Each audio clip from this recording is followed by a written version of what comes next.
চট্টগ্রাম অচল করে দিয়েছি 1 মিনিটে, আমরা চাইলে পুরো বাংলাদেশ 2 মিনিটে অচল করে দিতে পারি। মনে রাখবেন, আগামী 26 তারিখ সারা বাংলাদেশের সকল মানুষ একত্রিত হচ্ছে রাজধানী ঢাকায়। পুরো রাজধানী ঢাকা সোহরাওয়ার্দী উদ্যান হয়ে যাবে ইনশাল্লাহ। নারে রিসালাত কম্পিত হবে।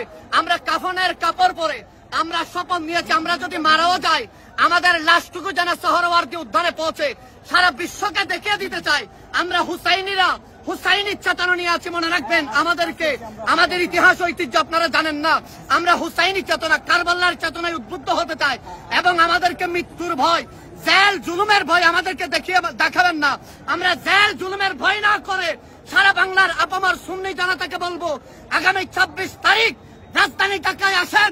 নবীর রিসালাতের স্লোগান নারে রিসালাত, নারে রিসালাত, নারে রিসালাত, লব্বাইক ইয়া রাসূলুল্লাহ, লব্বাইক ইয়া রাসূলুল্লাহ, লব্বাইক ইয়া রাসূলুল্লাহ।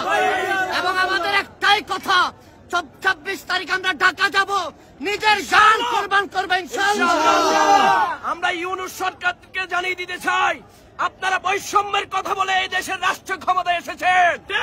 12 তারিখ যদি আপনারা প্রোগ্রামের অনুমতি